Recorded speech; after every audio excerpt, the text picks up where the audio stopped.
What does the U.S. really want from China, and what does China want? Hey everyone, I'm Jason Smith, originally from sunny California, now living in beautiful Beijing. Today we have Ben Norton, editor of Geopoliticaleconomy.com and host of the Geopolitical Economy Report on YouTube. With more than 600,000 followers and rapidly growing, welcome back to the Bridge to China, Ben. Thanks for having me, Jason. It's always a pleasure. You know, I like asking economist questions, which is why I like having you on the show, and you are one of those economists who know China really well. And a lot of people in the West are saying China's economy is suffering because of the tariff war. Is that true? Is China's economy hurting because of Trump's tariff war on the world? Well, the short answer is no. The longer answer is that we can see from the meeting between Trump and President Xi Jinping that was held in the South Korean city of Busan in October that the U.S. was forced to go back to square one, back to where the situation was before Trump accelerated this trade war in China. Now, Trump started the trade war in China originally back in his first term as president, and then Biden came in, and some people naively thought that Biden would end the war. I did not think that. He actually continued the trade war and accelerated the trade war on China. In particular, Biden targeted the high-tech sectors in China, especially what are known as the three new industries in China, which are solar panels, electric vehicles, and lithium batteries. Those were targeted with very high tariffs of 50 to 100% by the Biden White House. And then Trump came in, and his inauguration for his second term was in January. And in April, on so-called Liberation Day, Trump announced this trade war on countries all around the world, very high levels of tariffs. And the main target of that was China. You might remember that at one point, U.S. tariffs on China were over 140%, which is like a joke. I mean, that's just a trade embargo, essentially. And the U.S. was forced to withdraw most of those tariffs and basically go back to where the situation was before April when Trump accelerated this trade war. And why is that? It's because China proved that its economy is actually less dependent on the U.S. than vice versa. Now, obviously, the U.S. and China are still deeply economically integrated. And in Washington, there are many hawks who have talked about this idea of decoupling. They want economic decoupling. I think that is the strategy, but it's going to take many years, probably decades, to actually decouple the supply chains and the trade dependencies. And the assumption in the Trump administration was that China was hopelessly dependent on the U.S. economy. And essentially their strategy was, okay, we will bear some temporary pain, but China will suffer more, and China will cry uncle before the U.S. does. The exact opposite happened. This was illustrated by Scott Bessent, the former billionaire hedge fund manager from Wall Street who was brought in to head the Treasury. And Bessent famously said in an interview, "We have all the cards. China is playing with a losing hand." And the joke people said in social media is actually China makes the cards. And we saw that ended up being true because China had several different pieces of leverage that it used. One, rare earths. So China dominates the global supply chain for rare earth materials. These are metals and magnets that are used to make the most advanced forms of technology. This not only includes things, like chips that are needed for artificial intelligence development or computers and cars. Those are important. But even more important for the U.S. is the military-industrial complex, which is deeply dependent, ironically, on rare earths coming from China, as the U.S. military makes weapons to prepare for a potential future war with China. So China used this very cleverly as a form of leverage, restricting the export of rare earths to the U.S. in response to the very aggressive measures taken by the U.S. against China. Some of the Western media portrayed this as like China acting aggressively. No, this was a way of China defending itself in response to this aggressive trade war started by Trump unilaterally. But China defended itself, unlike pretty much every other country on earth or groups of countries. Trump went around and imposed these unequal treaties on countries. The greatest example is the European Union, the supposed allies of the U.S. Trump imposed an agreement that is extremely unfair that benefits the U.S. at the expense of Europe. The U.S. puts tariffs on European exports to the U.S., which hurt the competitiveness of European exports and European companies. And at the same time, Europe cannot reciprocate with tariffs on U.S. exports, which hurts European companies and benefits U.S. companies. So famously, the so-called European negotiator, she did an interview, which was in German. It was not translated into English, but you can translate it with technology. And she admitted that there were no negotiations, that the U.S. demanded that Europe sign the agreement, and they did. So, and you can go around the world, and there are many other cases where the U.S. imposed these unequal treaties, especially on its so-called allies, like Japan, South Korea, and Europe. Meanwhile, China was the only country that actually stood up and defended itself and hit back against the U.S. and showed that actually, at the end of the day, it is the U.S. that is more economically dependent on China than vice versa. And in the past several years, China has significantly reduced, in particular, its dependency on access to the U.S. market for exports. China is a major exporting power. It has a trade surplus of around $1 trillion. And historically, if you go back to the 1990s, yes, not the majority, but a very significant percentage, around 1/4 of China's exports went to the U.S. market directly. And that figure has fallen in the past 2 decades. And as recently as 5 years ago, about 19% of China's exports went to the U.S. market. And now it's about 14 to 15% and falling every single year.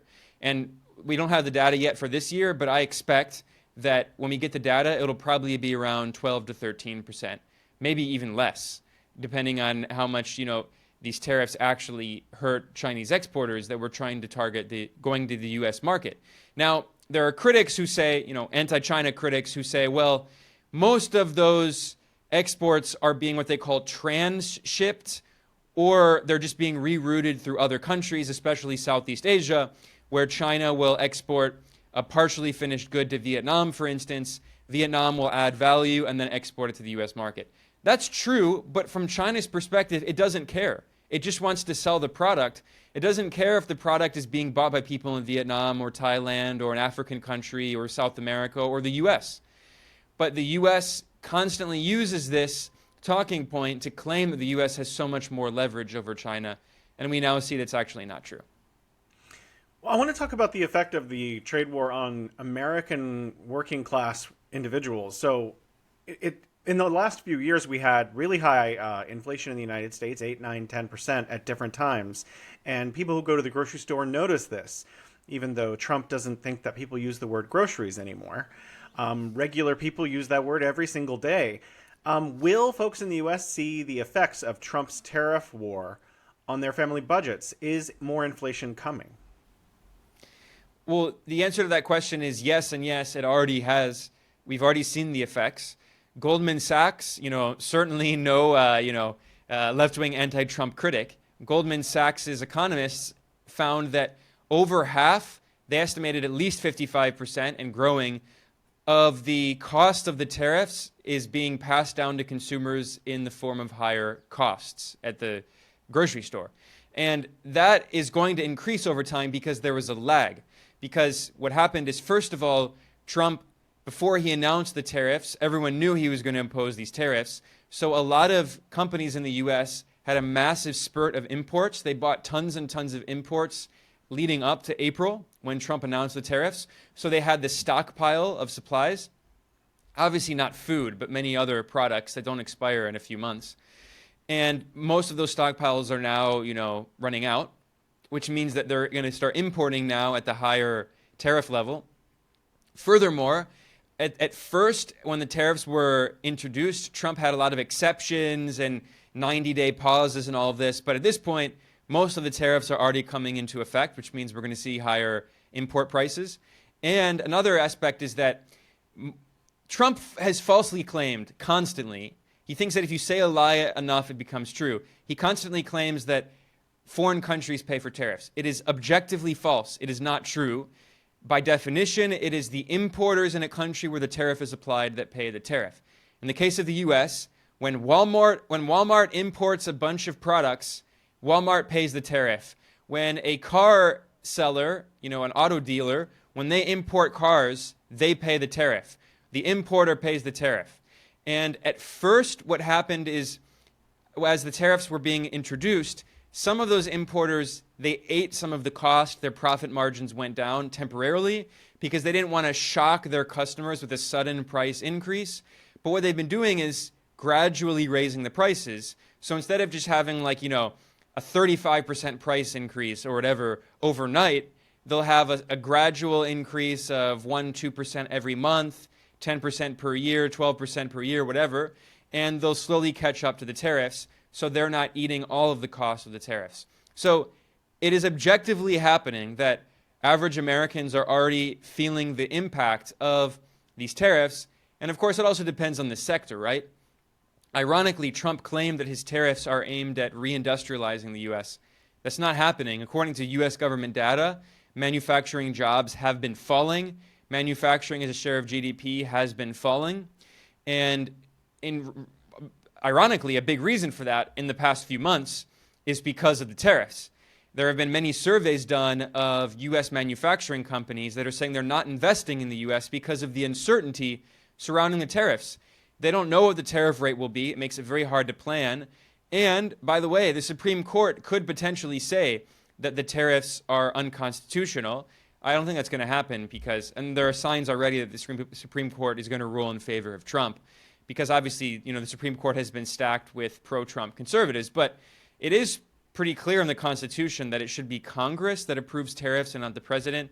But, we know these days that the Constitution is, a fake document used, as Henry Kissinger famously said, the illegal we do immediately, the unconstitutional takes longer. So it's just going to take longer. But anyway, getting back to the main point about tariffs. Trump claims that this is going to make everything better. It's going to reindustrialize. That is not happening. He claimed that this would make the economy the hottest economy. He loves that term, the hottest economy. It's not happening. Inflation is actually rising, according to U.S. government data. It's now over 3% and rising. And the Federal Reserve, the central bank, has an inflation target of 2%. And yet Trump is insisting on continuing to cut interest rates, which will increase inflationary pressures. So pretty much every serious financial analyst expects inflation to keep rising and to be here in the long term. So what we're actually seeing in the U.S. is more and more fear of stagflation, simultaneous economic stagnation and inflation. You've posted a lot about the AI bubble, and in the context of how families in America are hurting and paying more and having to tighten their belts, a lot of people in the U.S. are throwing their money hand over fist at AI. Is this troubling? Why or why not? Well, I mentioned the idea of stagflation, which is simultaneous stagnation and inflation, which mainstream, neoclassical economists thought that would be impossible because when you have a very hot economy with a lot of inflation, you tend to have low unemployment. And when you have high unemployment, you tend to have low inflation because there's less aggregate demand. People don't have as much money in their pockets because they don't have jobs, so they can't go out and buy products and services, and therefore there's less pressure on prices to increase. Well, what we've seen in the U.S. is a very lopsided economy, and the reason you can have this stagflation is one, there's this idea of the K-shaped economy where it's shaped like a K if you look at a chart of, for instance, stock prices, and then you look at, for instance, the consumption of the lowest 50% of the population, which are going in opposite directions.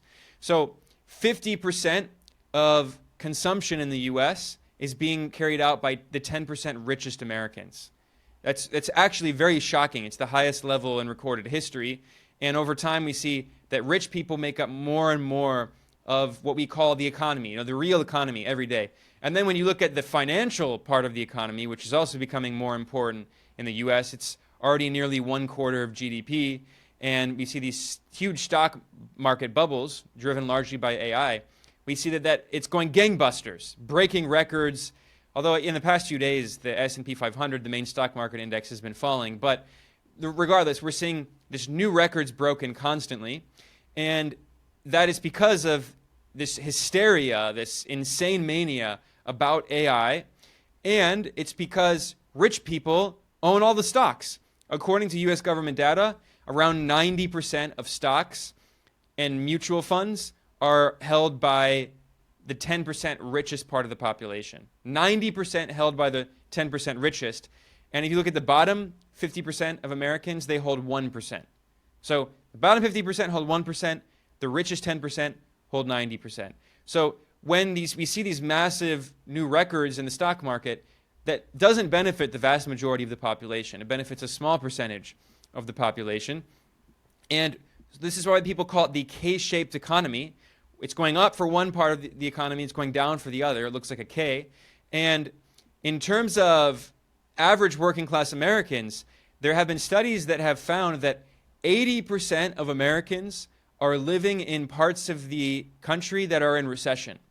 Now, GDP is a very problematic measurement because GDP is an aggregate of the entire country, right?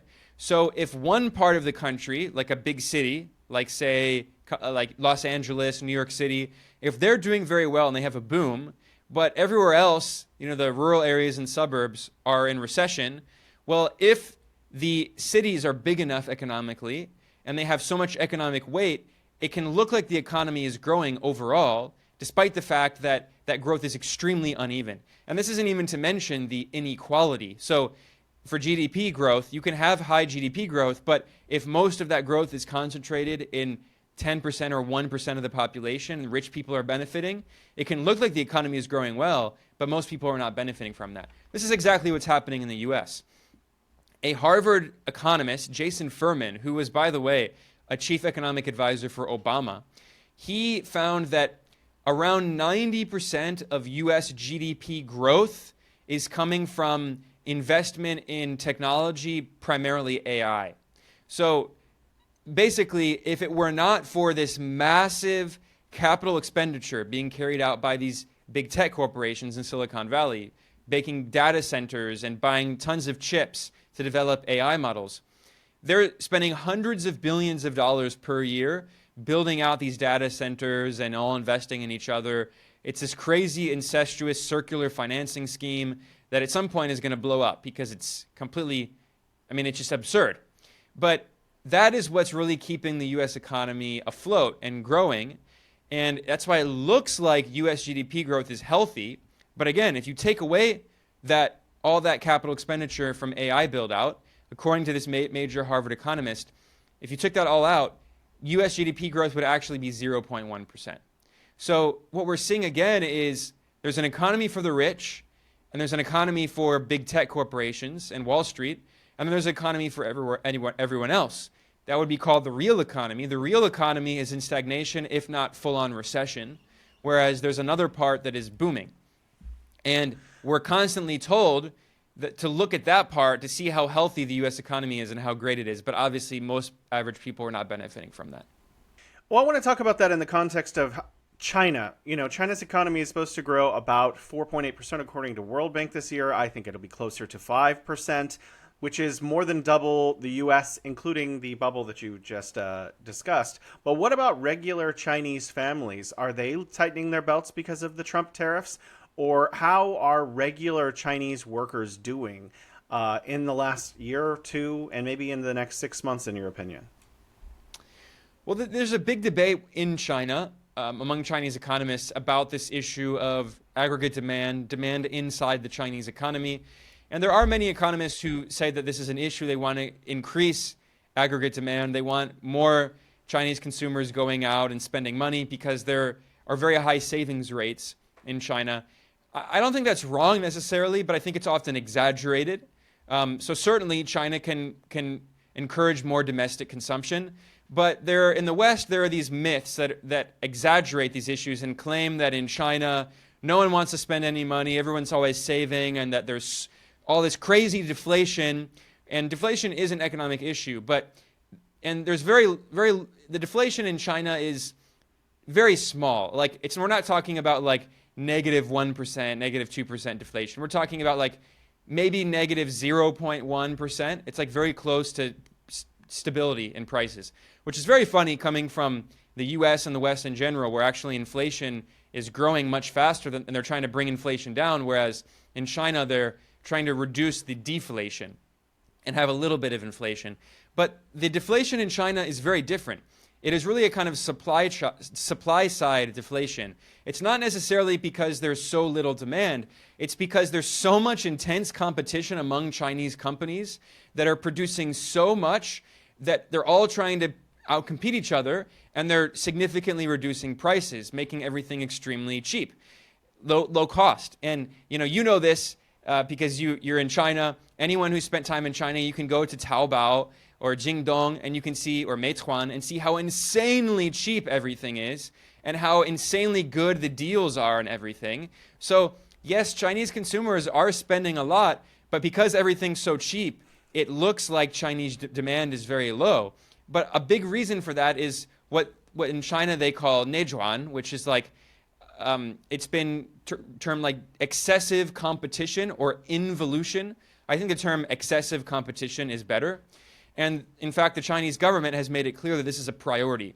Is dealing with the nejuan and encouraging more, less destructive competition, which is very funny because in the US they talk about how they have this great capitalist economy, but actually it's just completely dominated by monopolies who don't want competition, so they can charge monopoly rent, so everything's insanely expensive.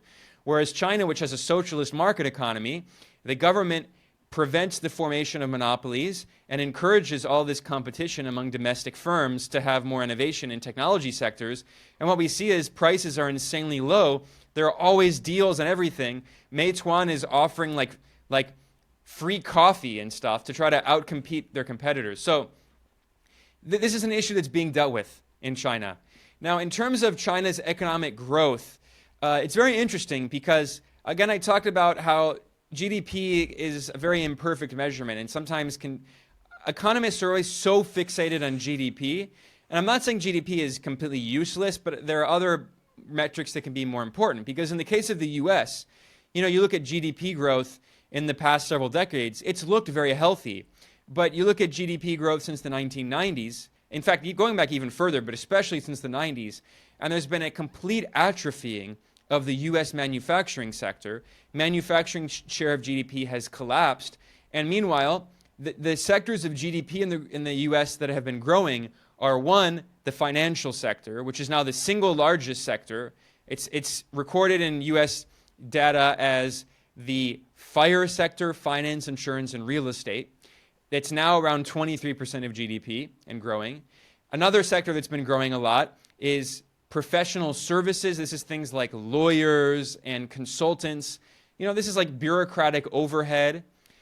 Healthcare also has been growing, which sounds like it could be good, but it's actually bad because this is mostly like health insurance companies that are just bureaucratic middlemen that are just charging like insane fees for you to get access to healthcare, and they don't want to pay for anything, which is why, we saw, what happened with United Healthcare's CEO and Luigi Mangione and all of that. So if you take those sectors together, it's about half of U.S. GDP. In the case of the U.S. GDP, for instance, healthcare represents around 18% of U.S. GDP, which is double the average of OECD developed countries. Double. And we have to look at Europe, for instance, where most countries are spending around 8% of GDP on their health system, and they have free, universal, socialized healthcare with much better public health results than the U.S., and yet the U.S. health sector is twice as big as a percentage of GDP because it's so bloated, because it's this privatized system with all these health insurance companies charging insane fees. So that's the issue with GDP. Getting to China, that said, China's GDP measurements are a little better because a lot of Chinese GDP is driven by manufacturing. It's been decreasing over time. There's been more services, but still, China is a very manufacturing-oriented economy. China represents about around 1/3 of global manufacturing output, value added. And that's why, I think China's GDP growth is very healthy, especially considering that the priority of the government is no longer breakneck growth. Because, China, people point out that China, as recently as 20 years ago, had double-digit GDP growth in the 90s and the early 2000s. However, that was at a time when China was still really catching up. It was really underdeveloped. And a lot of that GDP growth was being driven by construction. That is in residential housing, commercial real estate, and in infrastructure, because China was still so underdeveloped. And there are many rural areas that didn't have roads and tunnels and bridges and ports, and they're all built now, basically. And you also, in the cities, you didn't have very good infrastructure and high-speed rail. It's all been built out. So, China doesn't really need, at least in cities, it doesn't need more hospitals and more bridges and more high-speed rail stations. In the rural areas, they're still building those out, right, and connecting all this system together. But so naturally, GDP growth is not going to be as high because you don't need, that was one of the big factors driving GDP. We also saw what happened in residential real estate. There was a massive bubble, which the government intentionally popped starting in 2020 with the 3 red lines policy, which restricted the leverage, the debt that these real estate developers like Evergrande could take on. So it was an intentional deleveraging. They intentionally popped the real estate bubble. They intentionally basically forced these very unscrupulous, very shady real estate developers like Evergrande into bankruptcy. And we've seen that there's been a deleveraging of the real estate sector, and the cost of housing in many parts of China, especially the tier 2 and tier 3 cities, the cost of housing has fallen significantly, which is good for young people and first-time home buyers. Now, obviously, there's a double-edged sword there, which some, especially kind of neoclassical Western economists, are focused on, which is they say, well, this has a wealth effect because over 90% of people in China own housing, although the quality of that housing is pretty low because, most people in rural areas own their home, but a lot of those homes are not very good. So they want to improve the quality of that housing.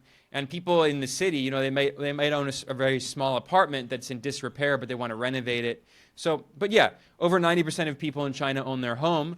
And when the cost of housing fell, that also meant that some people feel poorer, which is one of the reasons why maybe there's not as much consumption as the Chinese government would like, and they're trying to increase that. And they have measures of doing that. For instance, they're rolling out measures to support retirees.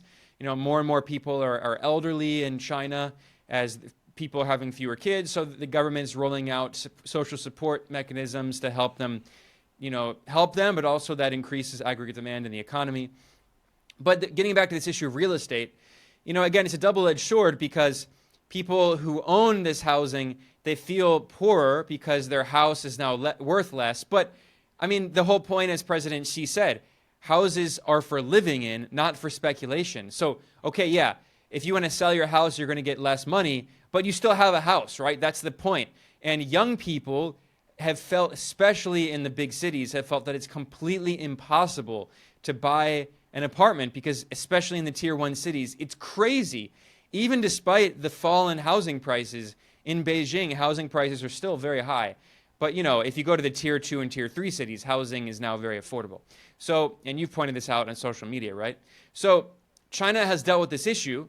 So the point I'm getting at with all of this is that the goal is no longer breakneck GDP growth, the highest possible GDP growth. No, ever since the 19th National Party Congress, the last National Party Congress, they made the second penultimate, they made the priority now of not growth for growth's sake, but what they call high quality growth. So the emphasis is now on the new high quality productive forces. And what do they mean by the new quality productive forces? They mean artificial intelligence, they mean robots, they mean biomedical companies making new technologies. They mean like high-tech sectors, electric vehicles, solar panels, green energy, nuclear energy.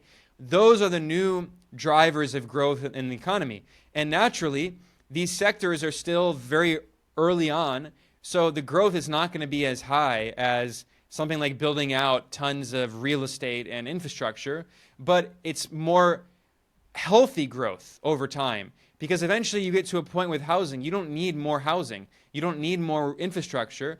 But with this innovation happening in these high-tech sectors, in the long run, it's going to lead to very healthy, stable, long-term growth as scientists and engineers continue to innovate more and more. So I actually think it's very impressive that China's been dealing with a real estate bubble they popped, which naturally is going to lead to much lower levels of growth. They're also dealing with a U.S. trade war and, in general, much less economic growth and stagnation and recession in many parts of the global economy. Despite that, China is moving forward with high-quality growth. I'm very optimistic about the future of China's economy. I'm very pessimistic about the future of the U.S. economy because we can see that in China, the economy is being more rebalanced by the government, and there's this temporary slowdown, but I think we're going to see long-term, very stable, high-quality growth, which is much better than just continuing to fuel the bubble. China recognized there was a bubble, and they could maintain higher rates of GDP growth by fueling the bubble, but in the long run, that would be actually bad for the economy, bad for society, and that bubble would eventually pop.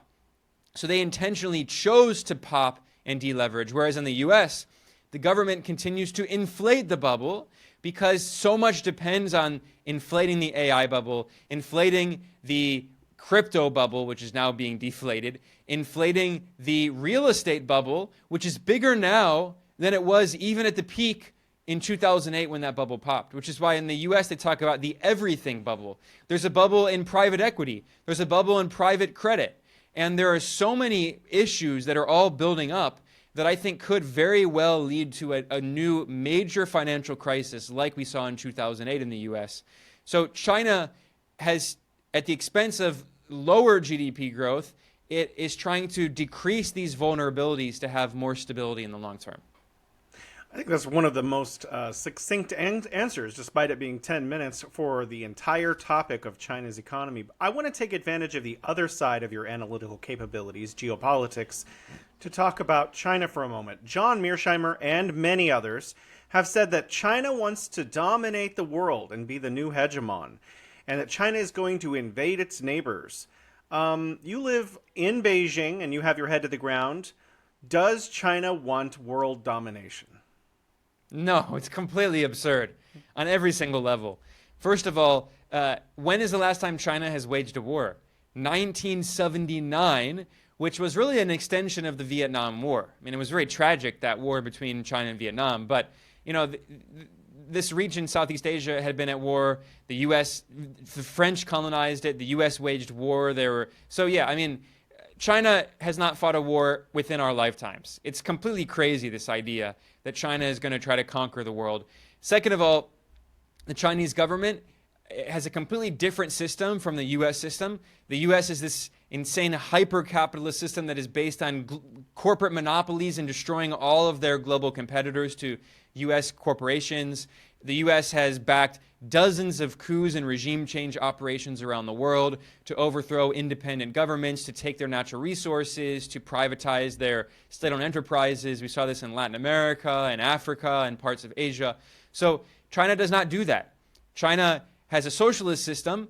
It's not driven by corporate profits and these big corporations that want to destroy all of their competitors abroad and privatize all of the state-owned enterprises and buy up all their assets like the U.S. did to the former Soviet Union, right? That created all these oligarchs.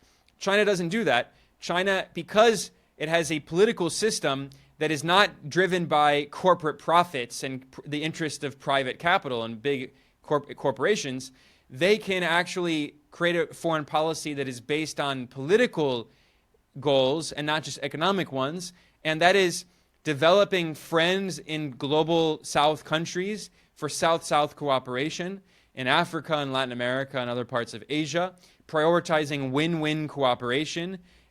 You know, for instance, people talk about the Belt and Road Initiative supposedly being like debt trap diplomacy, which is completely absurd. If you look at even mainstream scholarship by American scholars like Deborah Browningham at Johns Hopkins, she has concluded that the so-called debt trap narrative is a myth. It's a lie. It's not true. There has been no case of China forcibly seizing foreign assets. It's completely false. China has forgiven a lot of debt. It's restructured a lot of debt. This is the kind of thing that, you know, for profit-seeking investors who buy international sovereign bonds, they don't just willingly give up the proceeds that they're guaranteed, the coupon payment that they're guaranteed when they buy the debt of a country like Argentina, which has defaulted, and vulture capitalists on Wall Street, like Elliott Management, run by the billionaire Paul Singer, these famous vulture capital funds, they use the U.S. justice system to sue Argentina in court to force Argentina to pay billions of dollars in profit to these bondholders on Wall Street who bought up their defaulted sovereign bonds for pennies on the dollar. China does not do these kinds of things. It's absurd. So this whole idea of the debt trap narrative, that's projection for what the U.S. has been doing for decades. So in the case of the Belt and Road Initiative, China has built many of these infrastructure projects that no for-profit company would do. This is mostly being done by Chinese state-owned enterprises because these are not profitable projects. Many of the loans are concessional loans. They're below market rates. They're losing value on those loans over time with inflation. So this is not being done to profit. This is being done because, one, China wants to develop more trading partners so it's no longer dependent on the U.S. We talked about that earlier, right?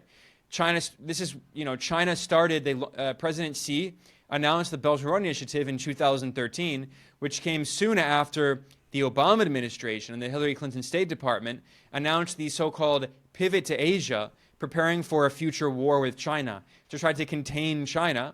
So China created the Belt and Road Initiative to develop the infrastructure needed to increase its trade and economic integration with other parts of the global south so it was no longer as dependent on the United States, which historically it actually was. In the 80s and 90s and the early 2000s, China industrialized and developed, but it still depended so much on exporting to the Western market. And the Trump administration is stuck. They still think the China of today is the China of 2001 when it joined the World Trade Organization and was so dependent on the U.S. market. They still think China is making cheap toys for U.S. consumers. Obviously, we're in a very different stage of China's economic development. And also China, its largest trading partner is now Southeast Asia, the ASEAN countries. So over time, what we're seeing is more economic integration of the global south. And this was a plan being done by China. So obviously, Belt and Road was not just done out of the kindness of China's heart, but it was to help develop these countries so they have future trading partners for China. It's not to trap these countries in debt and steal their assets. That has never happened. There's never been an asset seizure. So there's no evidence that China wants to pursue a global empire and control these countries. China has one foreign military base in Djibouti, which is for anti-piracy operations backed by the United Nations. And many other countries, by the way, also have foreign military bases in Djibouti. It's a major hub for anti-piracy operations. Meanwhile, the U.S. has around 800 foreign military bases, and it's constantly trying to build new ones. It was trying to make more in Ecuador. It failed. It's now trying to make more in Argentina, and the U.S. puppet leader Javier Milei is very supportive of this idea. So there's no evidence that China has any intention of doing that. There's no evidence that in the history of China it has done that. It's just projection, actually, like this debt trap myth. It's projection of what the U.S. and the IMF and the World Bank have been doing for decades. And this idea of China building a global empire, it's projection of what the U.S. has been doing for the past 100 years. You are also an expert in Latin America, and we're both peace activists, and we have been for decades. It looks like the United States is preparing for an all-out military assault on Venezuela. What do you think of the likely... do you think the United States is actually going to invade Venezuela in the next couple of years? Is this possible? What can be done to stop it? What are your thoughts? It's a very good question. I often say, people often ask me if I think the U.S. will wage war in Venezuela, and I say it already is. There are different kinds of war. Right now it's a pretty low-intensity war, but it could definitely accelerate. I think it will accelerate. The question is to what level. Now, you asked if I think there will be an invasion.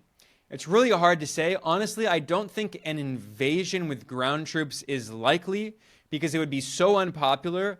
And Trump, he cynically claims to be a peace president, which is not true at all. He's been backing multiple wars. But it's true that Trump is not comfortable with sending ground troops because, when U.S. politicians say war, they mean, sending ground troops in like Vietnam. It's very unpopular. There would be a lot of media coverage. As soon as U.S. soldiers start dying, it would really hurt Trump's approval rating even more. He's already very unpopular. He's in the red. He's negative. He has a negative approval rating. So that's why I don't think we'll see that kind of invasion. It's possible, but I don't think it's likely. Instead, U.S. politicians prefer having a war that is lower intensity and that's not always in the news, so Americans can ignore it. And unfortunately, the reality is that we know that most Americans don't really care when you have like these lower intensity wars. You don't have ground troops. When it's more like periodic airstrikes and special operations and CIA covert operations, that kind of stuff. It's like, kind of secretive. It's not in the media every day. People don't really care. So, to be fair, polling has been done that shows that a majority of Americans do not want a ground invasion of Venezuela. Around 55% would be against that. Only around 28% would actually support that. So this is very unpopular. But of course, we know that public opinion in the U.S. doesn't actually influence foreign policy ever.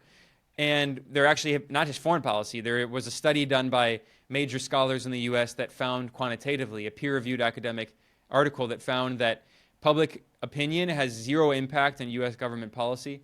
But anyway, getting back to what I think will happen. What I think is much more likely is an escalation. And I think the U.S. will probably launch airstrikes or missile strikes in Venezuelan territory. They're even talking about doing that in Mexico, which is also crazy. But getting to Venezuela, there are talks about potentially the U.S. bombing or striking military targets, oil fields, major infrastructure to try to bring about government collapse, which that was the goal of sanctions, right? Venezuela has been under suffocating sanctions. That's been the main reason for the economic crisis in Venezuela.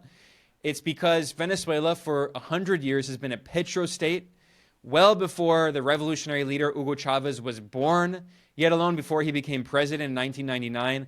Venezuela has always been extremely dependent on exporting oil, like Saudi Arabia, or like with oil and gas, like Qatar, like the UAE, the Persian Gulf monarchies. So the sanctions have been devastating. The government has lost literally 99% of revenue, according to the UN Special Rapporteur on Sanctions, the top UN expert on sanctions, Alina Duhan. The U.S. goal was to collapse the Venezuelan economy by starving the government of oil revenue, which it used to fund everything. And that was the main reason for the economic crisis.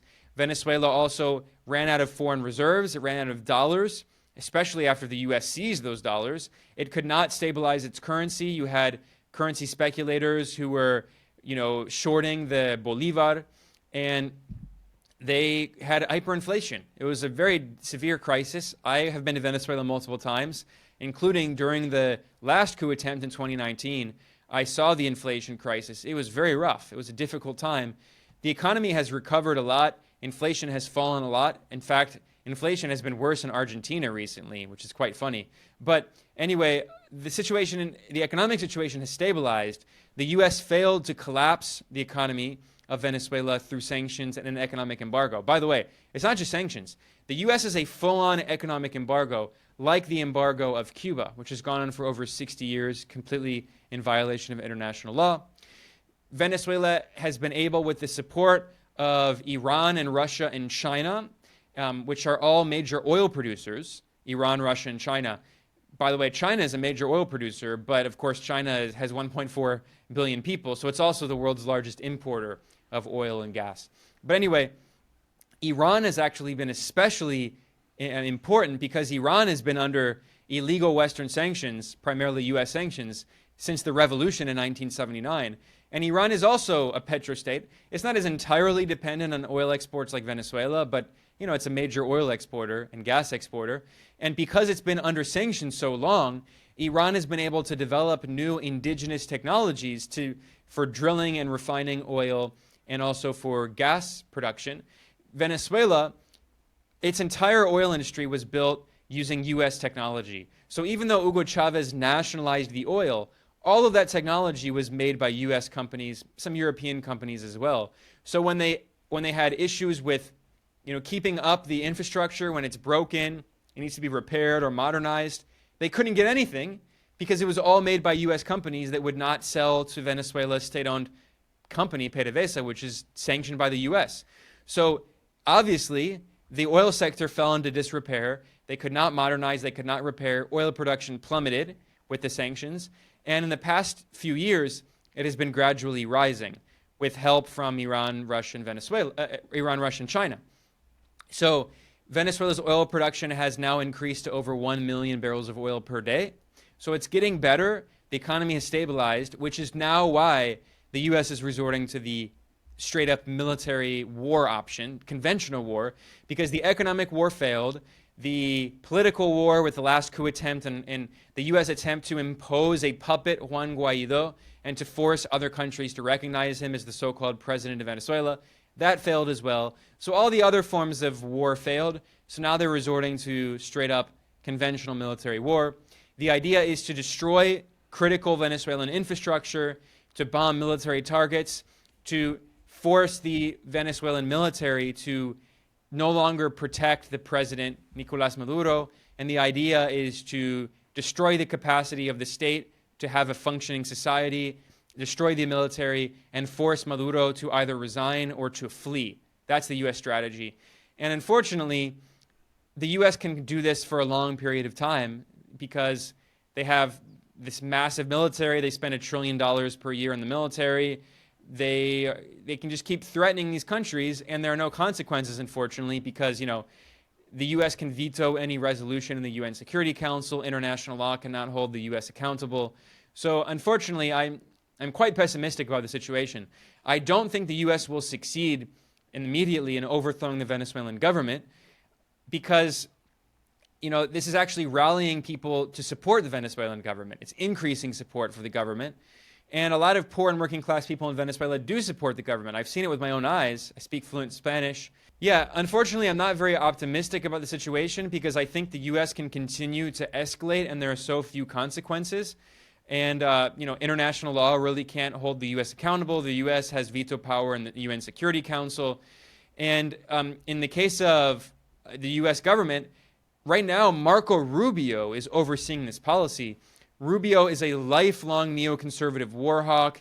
He has been obsessed with overthrowing the leftist governments in Cuba, Nicaragua, and Venezuela. His entire political career has been devoted to this. He's, of course, from Miami, Florida, where, it's the epicenter of the far right from Latin America. They all moved to Miami, all these far right oligarchs. And Marco Rubio is very powerful. This is not talked about enough.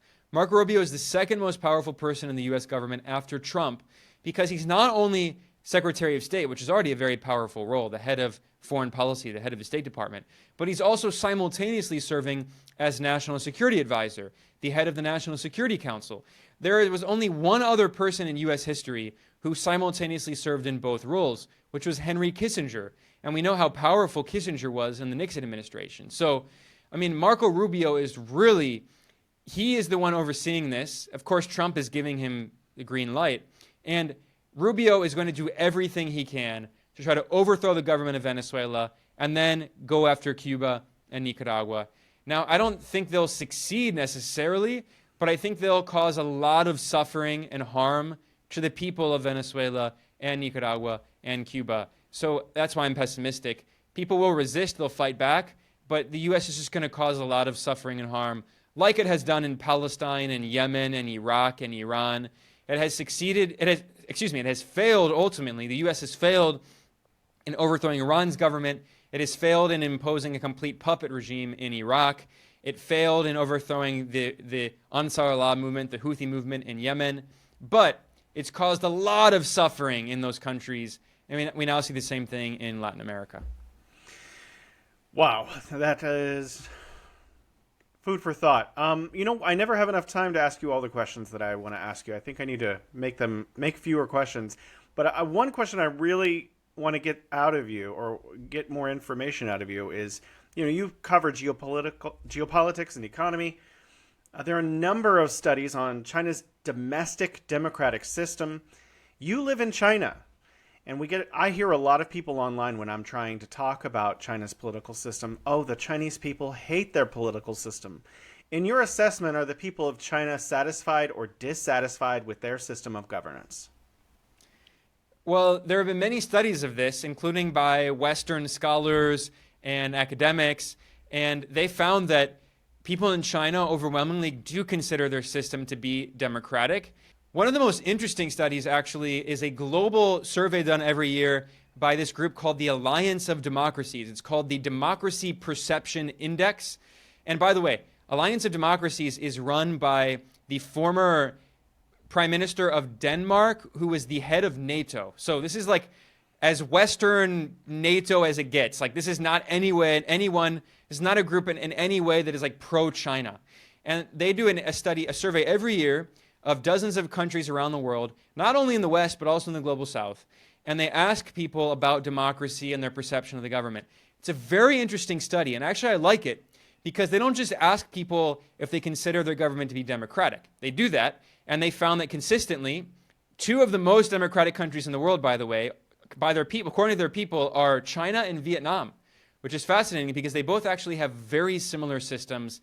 Not only politically, they basically have the same political system, a socialist system run by a communist party, but also economically, their system is very similar. China's system is a socialist market economy. Vietnam's system is called a socialist-oriented market economy. It's basically the same. And this study often finds that over 80% of people in China and Vietnam consider their system to be democratic. That's very interesting enough. However, what I like about their study, what's even better about their study, is they ask people what they mean by democracy. And this is what confuses Westerners, who think that the Western model of liberal democracy with a capitalist economy is the only model of so-called democracy. I would argue it's actually very anti-democratic, because in reality, what it means is that, yes, you have elections every 4 or 5 years, but you vote for a candidate who's funded by billionaires and big corporations and lobbyists. There's not as much lobbying in Europe. There still is a bunch of lobbying, don't get me wrong, in Brussels.